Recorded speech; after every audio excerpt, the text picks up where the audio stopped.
Les saludo en el nombre de nuestro Señor y Salvador Jesucristo. Recordemos que la Escritura declara de Él: He aquí el Cordero de Dios que quita el pecado del mundo. Bien, bienvenidos a este espacio en el que el Señor nos permite compartir su palabra. Espero que te pueda edificar, que el Señor permita que esta palabra entre profundo a tu corazón y haga cosas muy poderosas en tu vida. Vamos a compartir una palabra que está en Romanos en el capítulo 8, del versículo 1 en adelante, o mejor desde el versículo 4 declara: para que la justicia de la ley se cumpliese en nosotros, que no andamos conforme a la carne, sino conforme al Espíritu. Porque los que son de la carne piensan en las cosas de la carne, pero los que son del Espíritu en las cosas del Espíritu.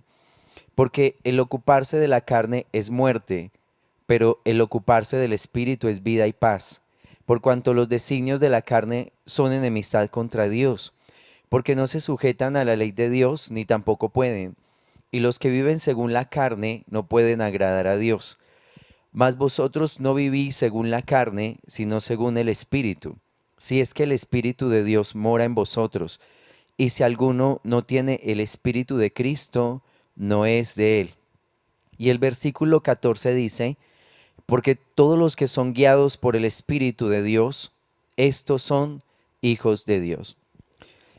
Recuerda que Pablo en el capítulo 7 viene mencionando una guerra muy fuerte que se está dando en su vida entre su mente y los deseos de su carne. Tanto que él llega a expresar, como dice el versículo 24, miserable de mí, ¿quién me librará de este cuerpo de muerte? Hay una guerra tan fuerte, tan poderosa en su corazón, en su alma, que él llega a declarar: qué estorbo es este cuerpo. Dice: ¿qué me librará de este cuerpo de muerte? Recuerda que era una sentencia romana, que una persona que asesinaba a otra, como parte del castigo, como castigo para ella, esa persona se le ataba el cuerpo muerto a sus espaldas, de manera que el cuerpo iba descomponiéndose, y mientras el cuerpo muerto se iba descomponiendo, el cuerpo vivo también empezaba a sufrir las consecuencias de esto. Y así lo compara el apóstol Pablo. Dice: ¿quién me librará de este cuerpo de muerte? Realmente la lucha que se libra en el corazón del ser humano no es sencilla.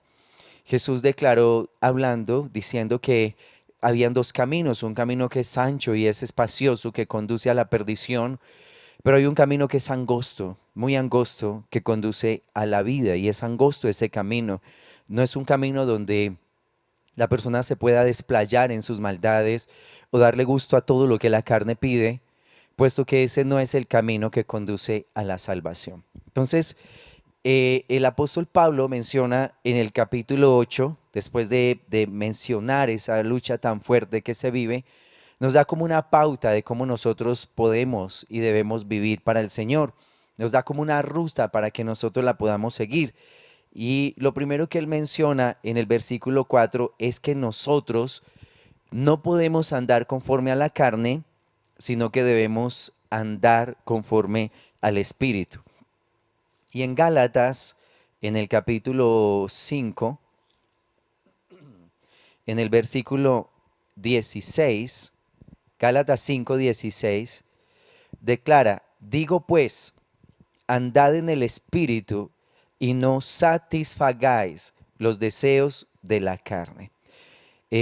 Nos está declarando aquí que no le podemos dar rienda suelta a todo lo que la carne quiere. Recuerda que ahí sigue declarando, dice: porque el deseo de la carne es contra el espíritu, y el del espíritu es contra la carne, y estos se oponen entre sí, para que no hagáis lo que quisierais. Pero si sois guiados por el espíritu, no estáis bajo la ley. Y manifiestas son las obras de la carne, que son adulterio, fornicación, inmundicia, lascivia, idolatría, hechicerías, enemistades, pleitos, celos, iras, contiendas, disensiones, herejías, envidias, homicidios, borracheras, orgías y cosas semejantes a estas, acerca de las cuales os amonesto, como ya os lo he dicho antes, que los que practican tales cosas no heredarán el reino de Dios. Cuando nosotros llegamos al Señor, realmente hay una cosa que el Señor nos pide y es salir del medio del mundo y no tocar las cosas que me contaminan. Nosotros no podemos hacer una combinación entre lo que es santo y lo que es profano. Esa combinación en el corazón es mortal.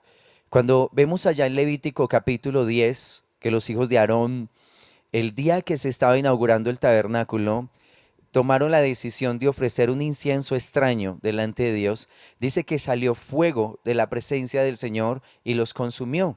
Era el primer día en que ellos estaban inaugurando el templo y ese día murieron dos de los hijos de Aarón, porque combinaron una cosa que no se podía combinar, mezclar lo que es santo con lo que es profano.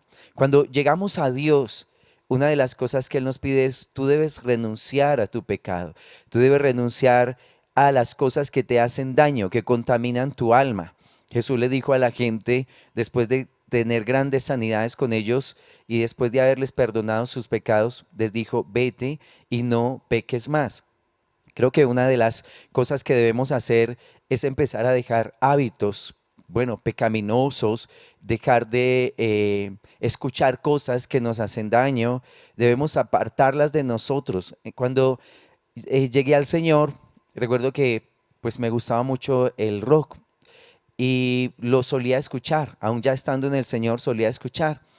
Y en alguna ocasión el Señor me hizo la exhortación de ¿a quién le están cantando ellos? ¿Me están cantando a mí o le están cantando al mundo? Y por supuesto tuve que decirle al Señor que ellos le cantaban al mundo. Y el Señor me dijo, porque ellos tienen el espíritu del mundo. Así que cuando yo me someto a estar en esas prácticas, a escuchar la música secular, a permitir que eso entre en mi mente, a permitir que eso ministre en mi corazón, el espíritu del mundo está tocando mi hombre interior, está tocando mi ser interior. Por eso la gente después va a experimentar unos altibajos emocionales fuertes o va a tener muchas dudas en cuanto a su relación con el Señor. Entre más yo me aparte de las cosas de este mundo, más lúcido voy a estar, más fresco va a estar mi corazón, más fuerte espiritualmente para resistir al pecado. Porque si estoy consintiendo con esas dosis de maldad, de pecado, si estoy consintiendo con música secular, con escenas de pornografía, con la grosería y todo lo que maneja este mundo, por supuesto que mi hombre interior va a empezar a leudarse con esas cosas.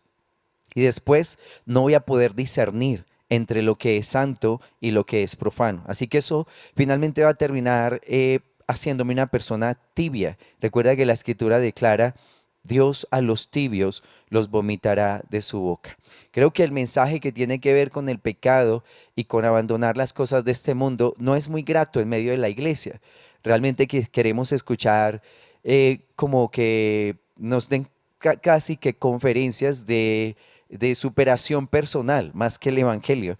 Pero el Evangelio, si tú lees el Nuevo Testamento y las cartas de Pablo, hay una constante, digamos, exhortación a soltar todo lo que tiene que ver con esta tierra, todo lo que tiene que ver con este mundo. Por eso dice, anden en el Espíritu y no satisfagan los deseos de la carne.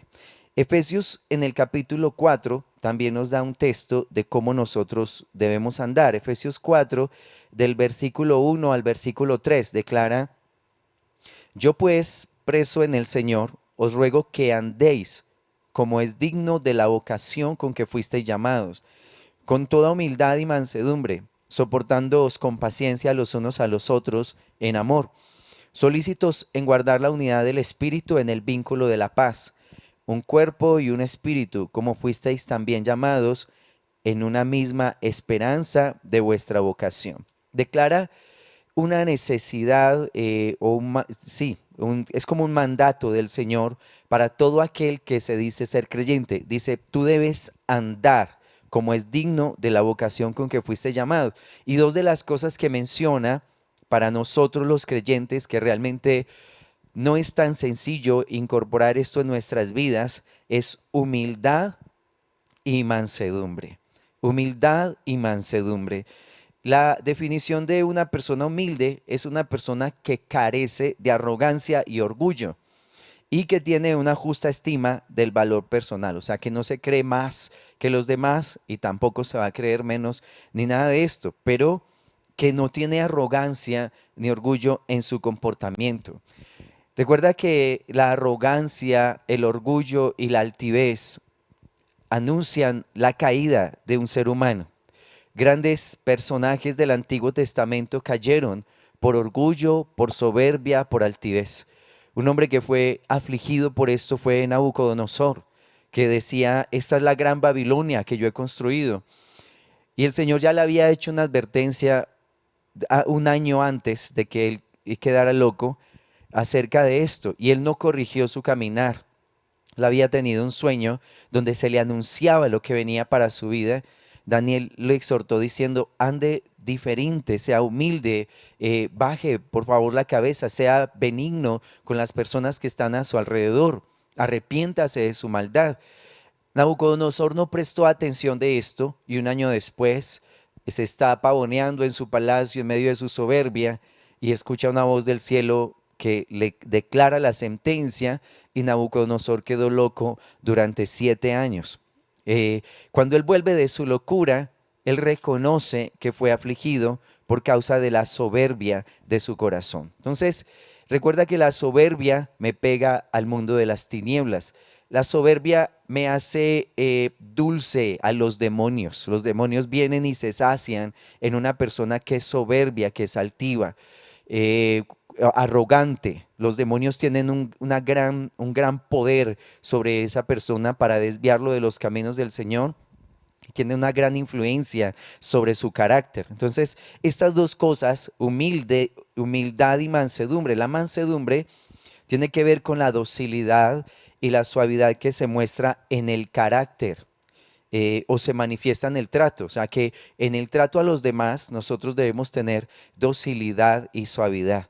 Esa aspereza, esa rudeza que se trata con los demás, es el ser tan fuerte con la gente a nuestro alrededor, con nuestros hijos, con nuestros padres, con nuestros hermanos, ya con la iglesia, eso no nos hace bien. Realmente lo que hace es hacernos muy sensibles al mundo del espíritu, al mundo de los demonios mejor, y a tener esa influencia de esos espíritus inmundos sobre nuestras vidas. Por eso dice, anden con humildad y mansedumbre. También menciona el hecho de soportarnos con paciencia los unos a los otros. Una de las del conocimiento que nosotros debemos tener es que el ser humano es imperfecto desde su nacimiento. Eso dice la escritura. Nosotros nacimos en una condición de pecado y Romanos especifica por qué. Dice que Dios nos sujetó a todos en desobediencia para tener de todos misericordia. Esa imperfección nuestra, esa debilidad, esa fragilidad nuestra, nos hace aptos para recibir abundantemente la gracia de Dios sobre nosotros. Si no somos conscientes de esa verdad, de que nosotros somos imperfectos y que la gente a nuestro alrededor es imperfecta, entonces vamos a tener unos sentimientos muy altos de frustración en nuestro corazón. Primero, a lidiar con nuestra propia imperfección y segundo, a lidiar con la imperfección de los demás.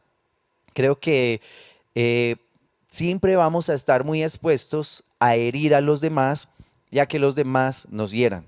De una o de otra manera, siempre vamos a estar hiriendo y los demás también nos van a estar hiriendo. ¿Por qué? Por esa condición en la que nosotros vivimos de imperfección. Cuando Pedro está hablando con Jesús acerca del perdón, o mejor Jesús les está enseñando acerca de esto, Pedro le declara, ¿hasta cuántas veces se perdonara a mi adversario? Hasta 7. A Pedro le pareció que 7 era una buena cifra, suficiente como para que yo perdonara a los demás. Y Jesús le dice, no te digo que 7, sino hasta 70 veces 7. Recuerda que 70 veces 7 es 7 elevado a la potencia 70. Empieza a multiplicar 7 por 7 y luego por 7 y luego por 7, 70 veces. Cuando la calculadora va como en 14 o 15 ya da infinito, ya la cifra se hizo demasiado alta. ¿Por qué el Señor pone una cifra tan alta en perdón? porque el ser humano se va a equivocar muchísimas veces. Nosotros vamos a cometer errores sin número. Todo el tiempo estamos cometiendo errores, en especial con las personas más cercanas, con nuestra familia, que es el círculo más cerrado, el que está expuesto a, digamos, de alguna manera, a nuestra sinceridad, a nuestra verdad, porque normalmente el ser humano con los de afuera suele encubrir un poco sus tinieblas, suele vestirse un poco de piedad para no dejar ver todo ese horror que maneja en su corazón. La familia está más expuesta. Porque uno con la familia, pues normalmente es más abierto, más espontáneo en sus manifestaciones pecaminosas. Con la gente de afuera uno trata como de que no se den cuenta que soy tan horrible por dentro, ¿sí? Pero bueno, finalmente nuestra familia la que siempre está llevando la parte más grave de todo el asunto. Entonces, dice el Señor, tú debes perdonar 70 veces 7. Así que si Dios me pone esa cifra, creo que también Él está en esa condición de perdonarme esas 70 veces 7, pero yo también debo perdonar a los demás 70 veces 7. Yo he experimentado esto con la gente. Hay gente que digamos, me ha ofendido y que realmente yo no le he dado ni siquiera las 7 veces que mencionó Pedro, no le he dado esa oportunidad. Hay personas que, tengo que ser sincero, muchas veces me he sentido tan ofendido en algunas actitudes, con comentarios, con situaciones, bueno, que finalmente ni siquiera le he dado a la gente la oportunidad de las 7 veces. Ahora para darle la oportunidad de las 70 veces 7. Y creo que nosotros debemos crecer en esto, crecer en el perdón, porque estamos lidiando con personas imperfectas. Yo soy imperfecto y siempre que tú trates conmigo, vas a estar expuesto a que yo te hiera. Y si yo trato contigo, voy a estar expuesto a que me hieras. Así que por eso colocó el Señor esta cifra tan alta, y aún declaró en la oración del Padre Nuestro, y si ustedes no perdonan a los demás sus ofensas, tampoco el Padre les perdonará sus ofensas. O sea, nos puso contra la espada y la pared.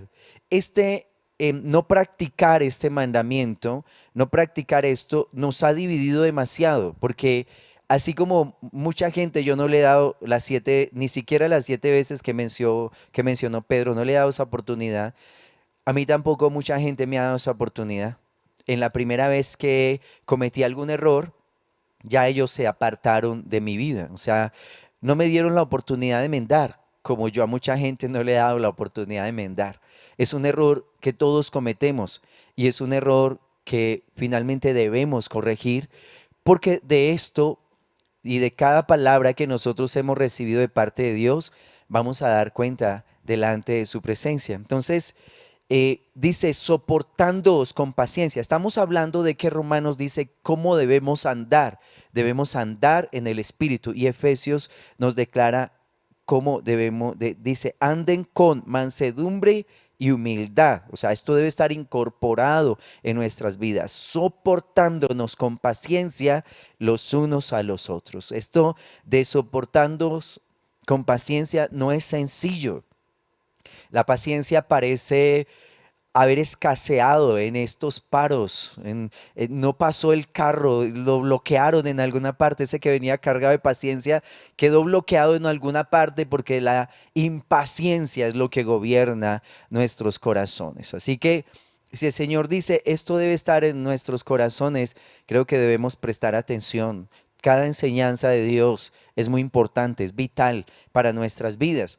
Cuando nosotros vemos en la Biblia personas que guardaron la unidad, que soportaron y que finalmente lograron abrigar a sus casas, sus familias, vemos personas como José. Recuerda que José fue vendido por sus hermanos, sin embargo, al final él guardó la unidad entre ellos. Él entendió el mensaje de Dios, que él había sido enviado a Egipto para conservar su descendencia, para preservar la vida de su familia. David en el reino de Saúl también guardó la unidad. Aunque David fue perseguido por Saúl Saúl lo persiguió para matarlo porque sabía que él iba a ser el que se iba a sentar en el trono. Sin embargo, David respetó la vida de Saúl preservó esa unción que aún Dios había puesto en la vida de Saúl hasta el final. David esperó el tiempo de Dios para subir al reinado. David guardó ese reino, el reino de Saúl. Y también vemos que la iglesia en Hechos de los Apóstoles se guardaron los unos a los otros y conservaron esa unidad. Personas en la Biblia que rompieron la unidad. Vemos por ejemplo a Caín. Caín rompió su unidad con el Señor y la unidad que debía tener con su hermano. Lo asesinó. Un personaje que vemos en Reyes es Jeroboam, un hombre al que el Señor le entregó el reinado del norte, le entregó 10 tribus a Jeroboam y 2 tribus a Roboam. Pero Jeroboam rompió la unidad entre el pueblo de Israel, guardó a su reinado en el norte y no los dejó pasar al sur para ofrecer sacrificios al Señor. O sea, Jeroboam rompió la unidad y la hermandad que había entre el norte y el sur. Y también Edom, recuerda, Edom es el hermano de Jacob, Esaú. Esaú dice que guardó una enemistad en su corazón con su hermano y su descendencia también lo hizo. Allá en Ezequiel capítulo 35 menciona cómo Edom, los descendientes de Esaú, habitaron en el monte de Seir. Y dice que ellos guardaron enemistad perpetua. ¿Y qué provocó esto? Que el Señor los visitara con calamidad y con espadas. Dice, ustedes amaron la enemistad, amaron la muerte, la sangre, así que esta enemistad los va a perseguir a ustedes. Y el Señor trajo una gran calamidad sobre ellos y los entregó a la espada. Entonces dice que debemos andar soportándonos con paciencia los unos a los otros, guardando la unidad del Espíritu en el vínculo del amor. También en el capítulo 5 de Efesios, en el versículo 2, dice, andad en amor, como también Cristo nos amó y se entregó a sí mismo por nosotros, ofrenda y sacrificio a Dios en olor fragante. Cuando la Escritura menciona acerca del amor, allá en Primera de Corintios capítulo 13, realmente la condición es prácticamente una condición de muerte a mi ego, muerte a mi deseo para poder darle vida a otro. Realmente cuando uno lee Primera de Corintios capítulo 13, lo que uno dice, wow, esta medida está alta, porque esa medida implica muerte sobre mi vida, muerte a mi ego, muerte a mi orgullo, muerte a mi soberbia, muerte a muchos de mis deseos para poder dar vida a otros. En la iglesia y bueno, en la condición del ser humano en general, es que exige mucho amor a los demás. Nosotros siempre estamos con una demanda de amor, pero muy pocas veces nosotros nos damos a la tarea de amar. Eh, Siempre hay un reclamo, bueno, es que yo no estoy aquí porque no me aman, mi papá no me ama, mi familia no me ama, mi hermano no me ama, la iglesia no me ama, el pastor no tiene amor, los líderes no tienen amor. Pero casi siempre está el reclamo de por qué otros no aman, pero nunca está la meditación de por qué yo no estoy amando. ¿Sí? Siempre que yo conozco el tema del amor, cuando la gente menciona el amor, lo menciona en relación a lo que los demás deben darme, no a lo que yo debo darle a los demás. Y creo que ahí debemos como direccionar un poco nuestro corazón, porque ese amor Dios me lo está exigiendo a mí. A ti te está exigiendo que ames, ¿sí? No te está diciendo que le exijan a los demás que te amen. Así no funciona. No se trata de que yo le exija a otros que me amen, sino de que yo me esmere en darle amor a las personas que están a mi alrededor. Esa es una condición que el Señor pone allí en la Escritura. En tiempos pasados que tuve calamidades, que pensé que algunas personas que tenían la capacidad podían ayudarme, empecé a tener reclamos en mi corazón, porque yo decía, ¿por qué personas que tienen la capacidad de hacerlo no me están ayudando y que saben que estoy viviendo tiempos de muchas crisis? Y empezó a formarse un gran reclamo en mi corazón hacia algunas personas, sobre todo a personas más cercanas, que yo decía, bueno, necesito ser abrigado, necesito ser amparado por ellos. Y por supuesto que ese amparo el Señor lo pide en la Biblia. Nosotros debemos ampararnos los unos a los otros. Pero es el Señor es el que pone el querer como el hacer. No es una exigencia que yo deba hacerle a los demás. Porque en esa época que me llené de tantos reclamos, hubo un momento donde el Señor me centró y Él me dijo, no le demandes nada a nadie, no esperes nada de nadie, porque cuando yo te llamé, yo me hice responsable por tu vida. Si tú le estás reclamando a los demás, si estás esperando esto de los demás, me estás provocando a celos. Y fue buena para mí esa enseñanza. Fue muy saludable para mi corazón porque me quitó esos reclamos. Y actualmente procuro no guardar reclamos en mi corazón hacia la gente. No estoy esperando que alguien venga y ore por mí, que alguien venga y me proteja, que alguien venga y me provea. Toda mi necesidad, mis frustraciones, mis sueños, mis deseos, mis anhelos, los pongo en el altar del Señor, pidiéndole a Dios, Señor, tú eres mi guardador, tú eres mi protector, tú eres mi proveedor. Sé que si yo empiezo a demandarle amor a los demás, el Señor se va a poner celoso. Porque al único ser que yo le debo demandar eso es a Dios, porque Él está en la capacidad de hacerlo. Y Él me demanda que yo le dé a los demás lo que estoy recibiendo de Él. Pero en cuanto al amor, recuerda, Dios me pide que yo ame, te pide que tú ames, pero no nos pide que nosotros demandemos ese amor a los demás. No porque eso va a traer muchos reclamos, no porque siempre le vamos a colocar una medida a la gente y cuando ellos no nos dan la pauta, entonces los vamos a desechar.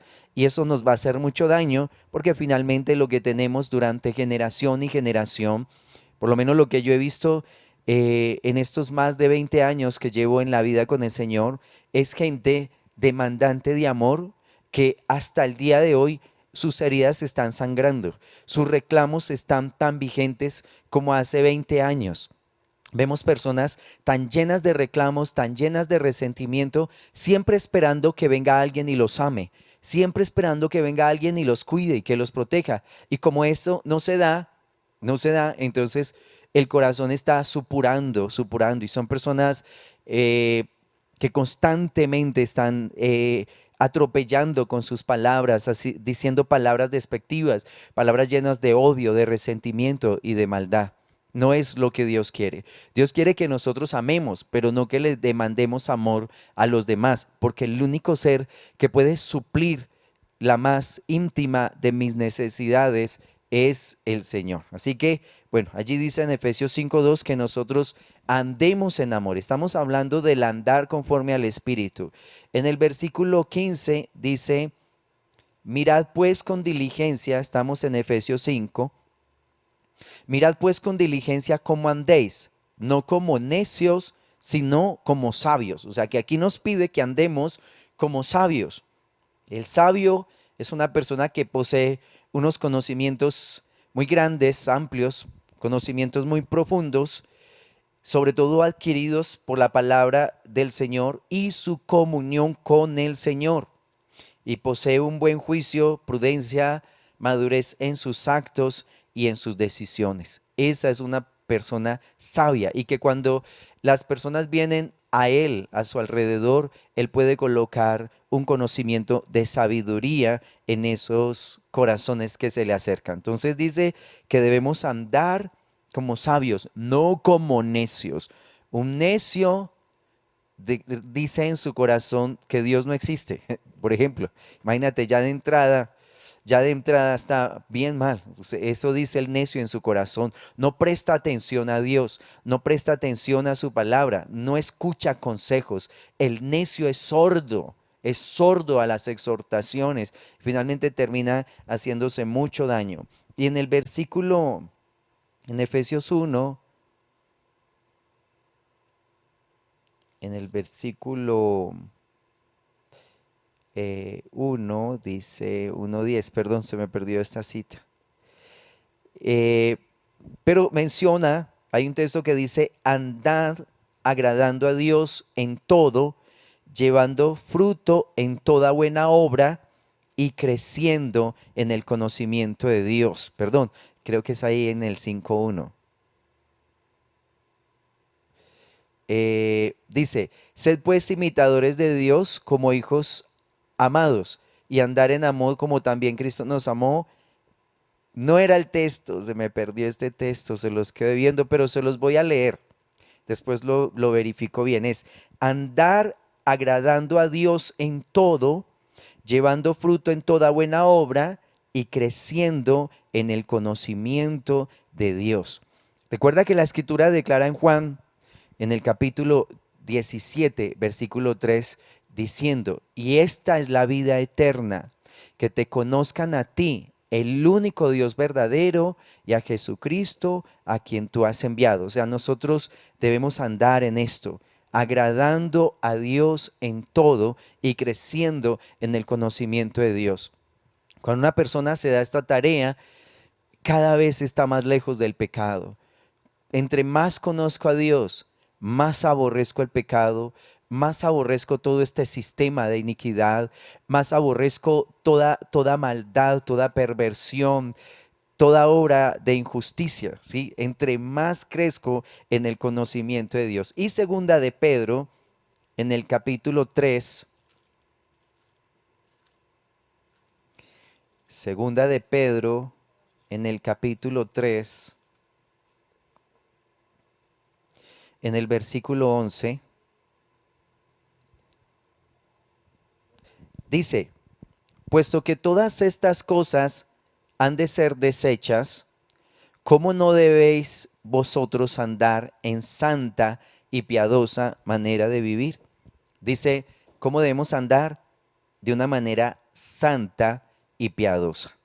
Una manera santa y piadosa. O sea, una persona santa es una persona que está apartada para Dios. Dice, se apartó de las cosas del mundo para agradar a Dios y su devoción es al Señor. Yo veo que en la Biblia a la gente santa y piadosa Dios las visitó de una manera extraordinaria. Por ejemplo, en Lucas, en el capítulo 2, menciona a un hombre que se llamaba Simeón y dice que ese hombre era justo y piadoso y era guiado por el Espíritu. Cuando vino Jesús, cuando presentaron a Jesús en el templo, este hombre estaba allí, fue llevado por el Espíritu Santo y declaró palabras de vida sobre la vida de Jesús.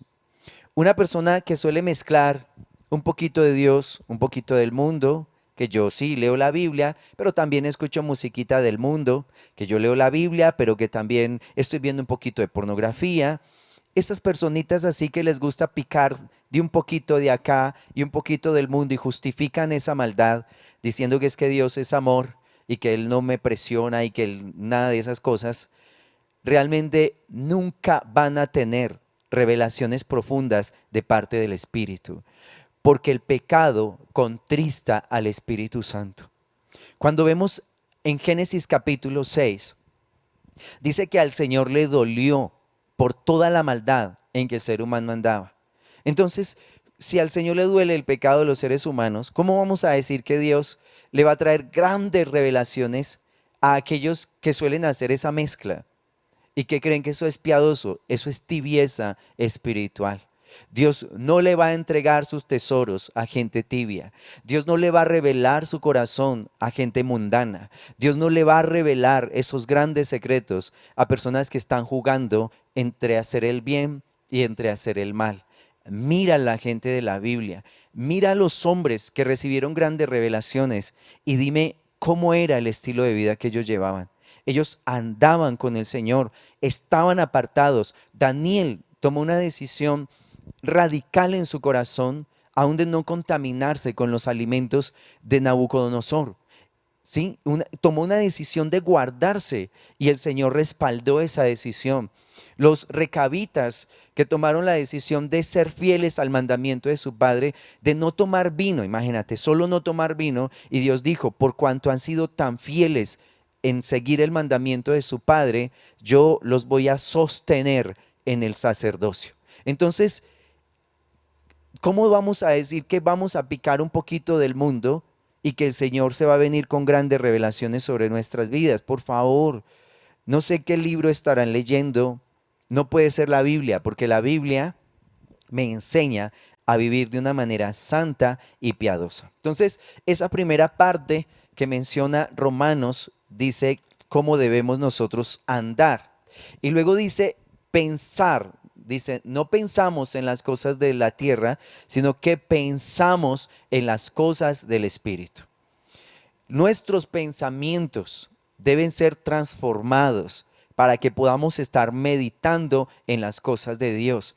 Y una manera de transformar nuestra mente, de limpiar nuestros pensamientos, de depurarlos de toda obra de maldad, es a través de las Escrituras. Efesios 4, en el versículo 23, dice, renovaos en el espíritu de vuestra mente. La renovación de nuestros pensamientos es vital que lo hagamos a través de las escrituras, porque nosotros pensamos una cosa, pero la Biblia nos enseña otra. En Isaías, el Señor declara, es que sus pensamientos no son mis pensamientos. Los pensamientos de Dios son más altos, son más elevados, y nosotros nos ponemos entre comillas, a la altura de Dios, a la altura de sus pensamientos, a través de la palabra. La palabra endereza, cuadra lo que está torcido en mi vida. La escritura declara en Hebreos 4:12 que la palabra de Dios es viva, es eficaz, es más cortante que una espada de dos filos, penetra hasta partir el alma, la coyuntura, los tuétanos, discierne las intenciones, los pensamientos del corazón. Entonces, ella entra a mi ser interior y me ayuda a separar lo que es de Dios y lo que no es de Dios. Esa es la labor que hace la palabra. Me hiere, por supuesto, a veces. Me hiere. Parece traerme como una especie de juicio, como, oye, tú estás obrando mal con esto, pero también me endereza mi caminar. Así que para pensar en las cosas del Espíritu, yo debo empezar a meditar en las escrituras. Josué 1, en el versículo 8, el Señor le dice a Josué, nunca se apartará de tu boca este libro de la ley. De día y de noche meditarás en él, para que hagas y cumplas conforme a todo lo que en él está escrito, porque entonces harás prosperar tu camino y todo te saldrá bien. O sea, la escritura yo debo meditarla de una manera permanente. Recuerda que la escritura me satisface, me purifica el pensamiento. En Isaías capítulo 26, en el versículo 3 dice, tú guardarás en completa paz aquel cuyo pensamiento en ti persevera.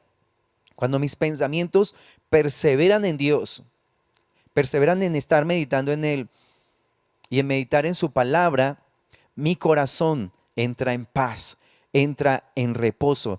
Podemos estar seguros, podemos estar confiados en el Señor, en que Él es nuestro proveedor, en que Él es nuestro guardador, en que Él nos cuida, nos defiende, nos levanta con su gracia y con su poder. Dios guarda en completa paz. ¿A quién? Aquella persona que su pensamiento persevera en Él. Estamos hablando de pensar en las cosas del Espíritu. Y mira lo que dice Filipenses en el capítulo 4.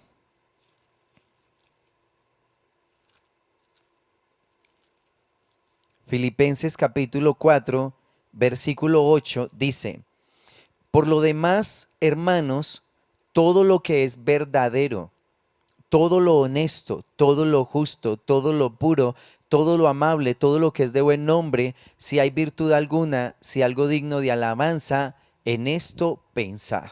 Mira lo que debemos pensar, en aquello que es verdadero, que es honesto, que es justo, puro, amable, de buen nombre, donde si hay virtud alguna, digno de alabanza. Esas son las cosas que nosotros debemos pensar. Cualquier otra cosa que no cumpla con estas características, debemos desecharla de nuestra mente.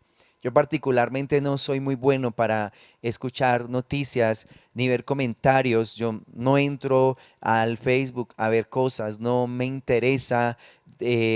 escuchar de contiendas, de pleitos, de problemas entre la gente, y procuro al máximo estar huyendo de situaciones de conflicto. Lo que me pueda indisponer, lo que me pueda provocar un enojo, lo que pueda hacer que mi corazón se haga parcial, trato de escapar de esos ambientes. Trato de escapar porque sé que eso es veneno para mi corazón. Sé que eso me altera o me irritaría, me llevaría a pensar mal en contra de la gente, de la vida, etcétera. Trato de escaparme de esos ambientes que leudan mi mente, mi corazón.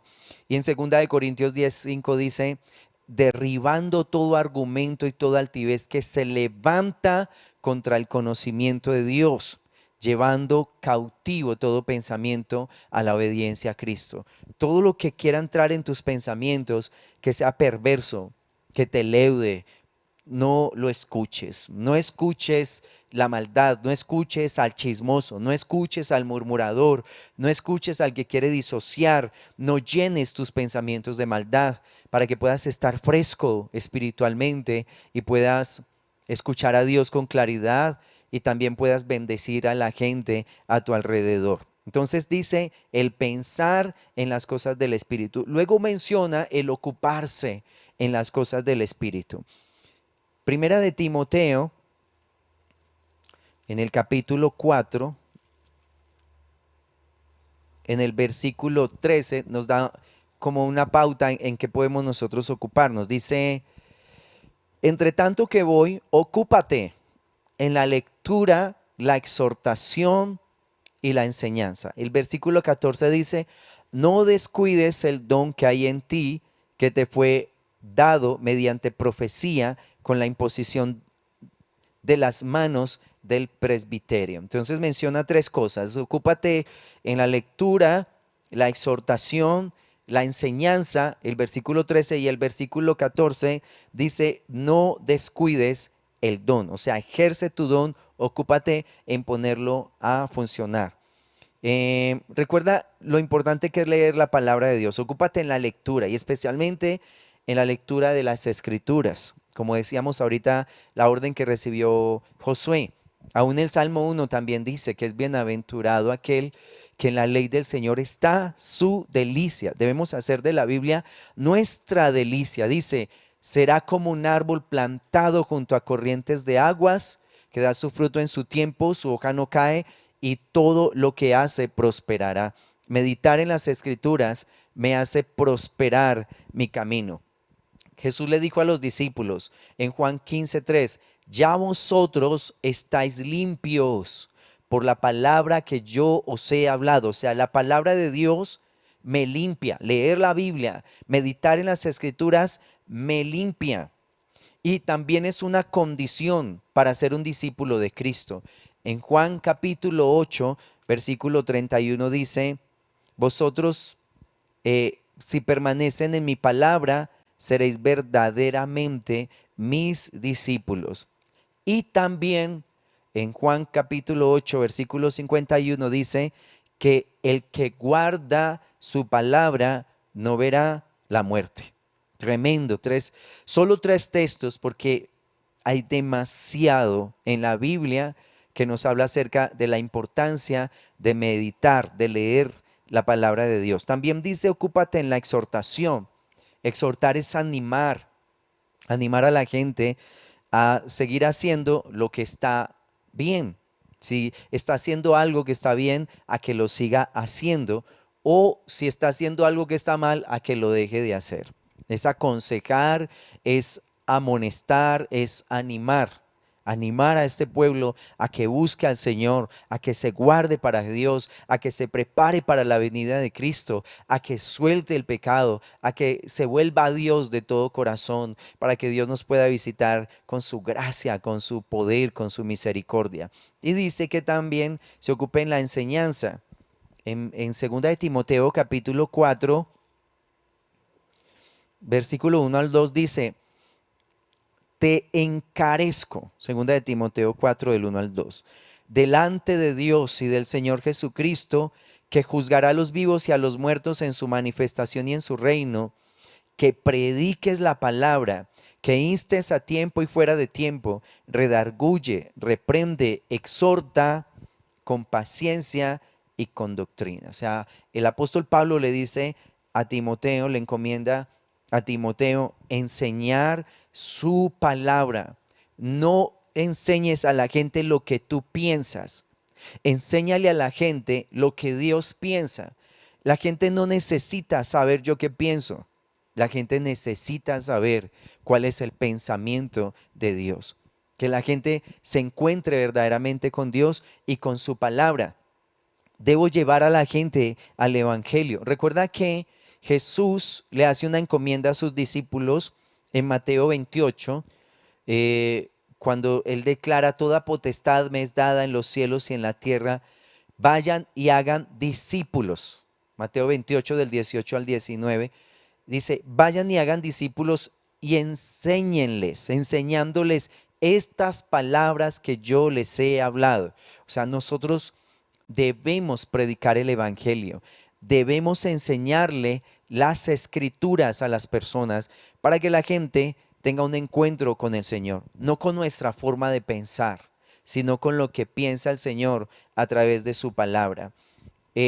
También debemos enseñarle a las personas a orar. En Lucas, en el capítulo 11, en el versículo 1, los discípulos se le acercan a Jesús y le dicen: enséñanos a orar, así como Juan enseñó a sus discípulos. O sea que el orar hace parte de una enseñanza. Muchas personas no saben cómo orar, no saben qué pedir, no saben cómo dirigirse al Señor, y la Biblia nos enseña cómo. Y nosotros, como ministros del Señor, a nuestra gente, la que estamos enseñándole, una de las enseñanzas fuertes y poderosas es cómo ellos deben dirigirse al Señor en sus oraciones.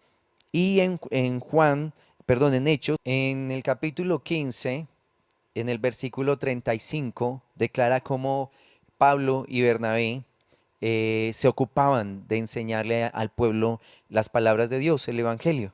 Entonces mira esto, dice: el ocuparnos en las cosas del Espíritu. Nos menciona estas tres cosas: en la lectura, la exhortación, la enseñanza, bueno, por supuesto también la oración.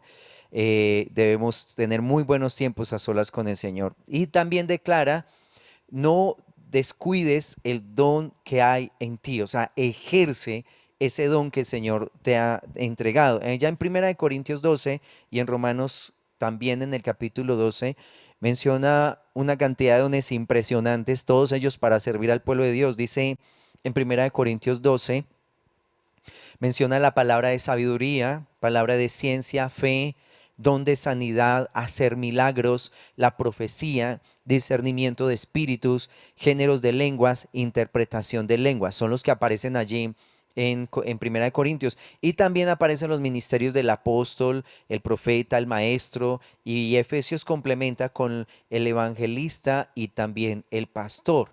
Y en Romanos 12 menciona la profecía, el servicio, la enseñanza, la exhortación, el don de repartir, dar, hace parte de un don. Presidir, que es dirigir, y hacer misericordia. Entonces, si tú tienes un don de parte de Dios, nunca puedes dejar a un lado el ejercerlo. Debes hacerlo hasta el final. Recuerda que la Escritura declara que es bienaventurado aquel siervo al cual su Señor puso sobre su casa, que cuando Él venga le halle dando la porción a tiempo. Cuando el Señor venga, a todo su liderazgo lo debe hallar haciendo la obra de Dios, enseñando la palabra, compartiendo, haciendo misericordia, bendiciendo a un pueblo. Nunca dejes de ejercer el don que el Señor te haya entregado.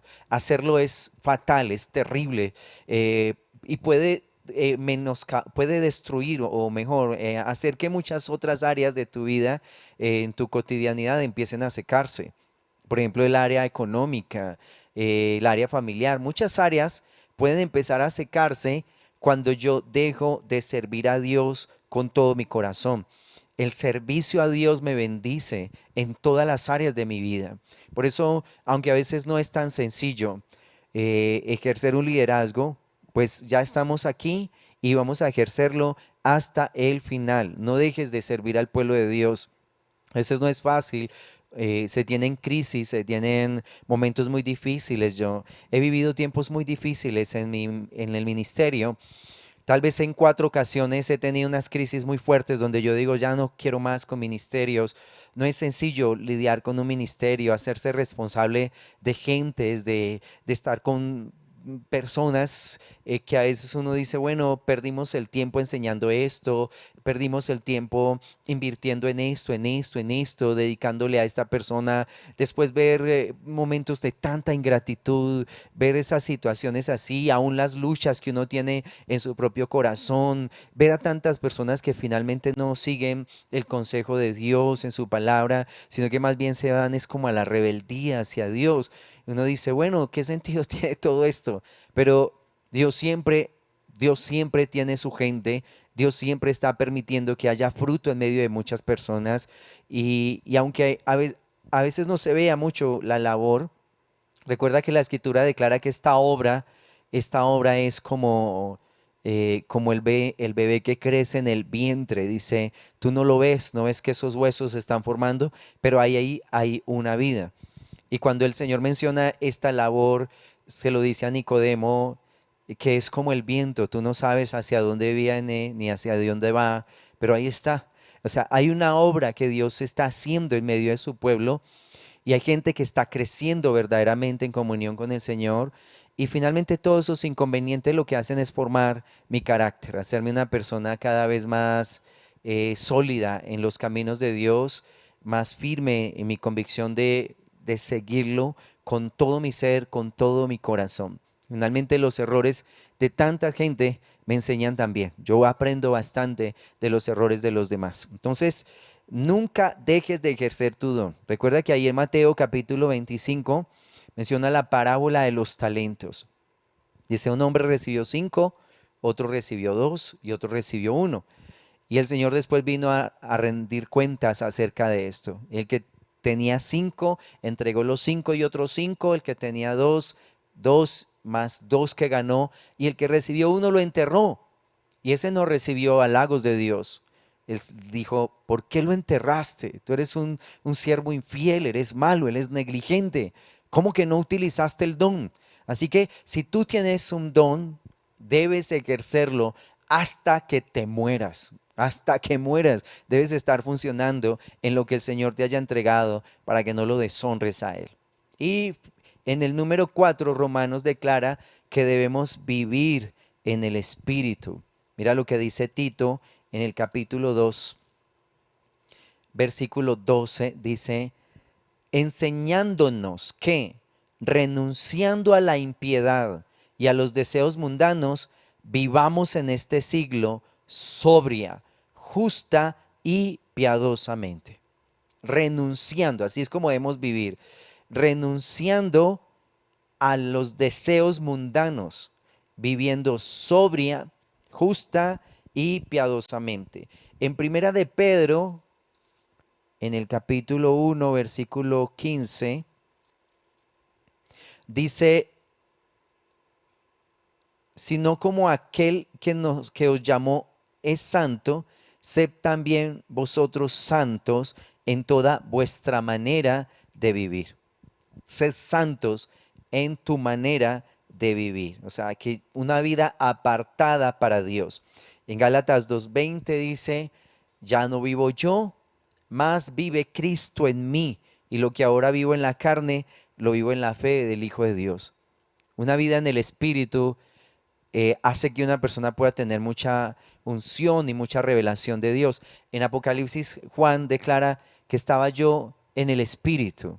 Cuando él recibió la revelación del Apocalipsis, estaba en el Espíritu. Juan no estaba ya tomándose un vodka, un whiskycito, allá en la discoteca haciendo maldades, pensando en las cosas de la carne. No, lo que te decía hace un rato, no nos podemos mentir. Una persona puede vivir una vida en la carne y en la carne se va a quedar, pero el que vive en el Espíritu va a recibir secretos grandes y profundos de Dios. Cosas poderosas en el Espíritu van a ser recibidas por aquellos que viven para Dios y que se guardan para el Señor. Y finalmente dice ser guiado por el Espíritu. En Hechos capítulo 16:6 a Pablo le fue prohibido por el Espíritu hablar la palabra en Asia. Y también no le permitió ir a una localidad que se llamaba Bitinia. El Espíritu de Dios dirigía a Pablo en sus cruzadas a dónde podía ir y a dónde no podía ir. En Mateo capítulo 4 declara que el Espíritu llevó a Jesús al desierto para ser tentado por el diablo. O sea que el Espíritu de Dios nos lleva a escenarios de prueba para que nuestros corazones sean afirmados en lo que hemos oído de Dios, para que seamos afirmados en su palabra. Y en Hechos, en el capítulo 8, en el versículo 39, recordemos que Felipe le está enseñando la palabra al eunuco. Y dice que cuando terminó de enseñarle y lo bautizó, fue arrebatado por el Espíritu. Se lo llevó de allí, de ese lugar desierto, a una región que se llama Azoto, para que él predicara la palabra allí. O sea, una persona guiada por el Espíritu, cualquier cosa poderosa y sobrenatural puede suceder con él. Recuerda que el Espíritu Santo nos enseña, nos recuerda, nos consuela, nos guía a toda la verdad. Eso es lo que declara Juan en el capítulo 14 y en el capítulo 16. Y en Primera de Corintios 2 declara que el Espíritu Santo conoce en lo profundo de Dios y nos lo enseña, nos lo imparte, acomodando lo espiritual, las verdades de Dios, el mundo de Dios, acomodándolo a lo espiritual, trayéndolo a mi ser interior para que yo pueda ser edificado y fortalecido. Estas cosas nos enseña Romanos. Andar conforme al Espíritu, pensar en las cosas del Espíritu, ocuparnos en las cosas del Espíritu, vivir en el Espíritu y ser guiados por el Espíritu Santo de Dios. La vida con el Señor es hermosa. No es tan fácil a veces de llevar, porque esta carne quiere entronarse. A esta carne le gusta las cosas del mundo. Pero si lo hacemos, vamos a ver cosas muy poderosas, sobrenaturales suceder. Si lo hacemos, vamos a ver la gloria de Dios sobre nuestras vidas. Y vamos a ver cómo Dios visita no solo nuestros corazones, sino también nuestras familias y nuestra ciudad y nuestra nación. Un pueblo que se vuelve a Dios puede traer la gloria del Señor sobre la tierra. Puede hacer que Dios nos visite con provisión abundante, con bendición abundante. Así que yo te invito para que prestes atención a las palabras de Dios, para que entres en algo profundo con Dios, porque este tiempo es de los que son guiados por el Espíritu. La Escritura declara, hablando de las señales para el final, el Señor declara que en esos tiempos los que son guiados por el Espíritu sabrán a dónde deben ir. Necesitamos la guía del Espíritu para poder sobrevivir en este tiempo y agradar al Señor con todo nuestro corazón. Yo te bendigo, declaro tu entrar y su salir en bendición. Declaro paz sobre tu corazón, declaro sanidad sobre tu vida, declaro cobertura sobre ti y sobre tu casa. Yo te bendigo en el nombre poderoso y glorioso de Jesucristo nuestro Señor. Muchas bendiciones.